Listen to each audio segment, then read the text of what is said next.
भारत और जर्मनी जलवायु संबंधी वैश्विक चुनौतियों का स्थायी समाधान खोजने के लिए मिलकर काम करेंगे। भूपेंद्र यादव। भाजपा के पूर्व राष्ट्रीय महासचिव एवं केंद्रीय पर्यावरण, वन एवं जलवायु परिवर्तन मंत्री भूपेंद्र यादव ने हेरल्ड एबनेर की अध्यक्षता में जर्मन संघीय संसद की पर्यावरण समिति के साथ उपयोगी बैठक की। उन्होंने बैठक में वैश्विक पर्यावरण, जलवायु परिवर्तन और अन्य संबंधित चुनौतियों के साथ साथ इन चुनौतियों का स्थायी समाधान खोजने के लिए जर्मनी और भारत द्वारा मिलकर काम करने के उपायों के बारे में चर्चा की। बैठक में स्थायी जीवन शैली, सर्कुलर इकोनॉमी, ई कचरा, जलाशयों का संरक्षण, पेयजल, उर्वरकों की समस्या, शहरी प्रवास, क्षेत्रीय जलवायु कार्ययोजनाओं और उपलब्धियों से संबंधित मुद्दों पर चर्चा की गई। जर्मन प्रतिनिधिमंडल ने विशाल आकार और अधिक जनसंख्या के बावजूद भारत द्वारा किए गए पर्यावरण एवं जलवायु से संबंधित ठोस कार्यों की सराहना की। जर्मन प्रतिनिधिमंडल ने बताया किया कि जर्मनी भारत की G20 प्रेसिडेंसी का पूरा समर्थन करता है। भूपेंद्र यादव ने पर्यावरण और जलवायु परिवर्तन से संबंधित चुनौतियों से निपटने के लिए जर्मनी द्वारा भारत को दिए गए समर्थन की सराहना की।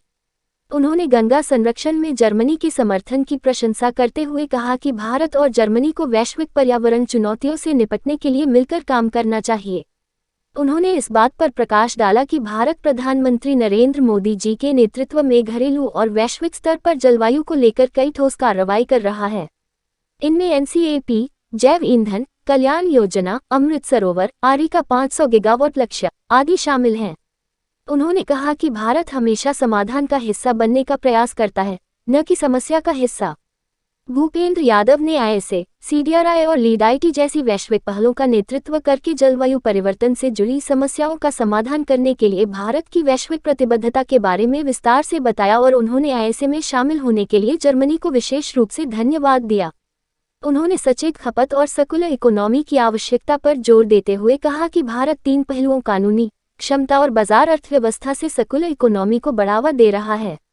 जर्मन प्रतिनिधिमंडल द्वारा उठाए गए सवालों का जवाब देते हुए उन्होंने जोर देकर कहा कि जलवायु संबंधी समस्याओं को लेकर भारत की कार्रवाई सिद्धांत पर आधारित है। उन्होंने कहा कि भारत ने अक्षय ऊर्जा और ऊर्जा की तीव्रता पर देशों के लिए निर्धारित उल्लिखित लक्ष्यों के पहले चरण को समय से पहले हासिल कर लिया। इसके अलावा भारत ने मिशन लाइफ के लॉन्च के साथ इन लक्ष्यों को आगे बढ़ाया है।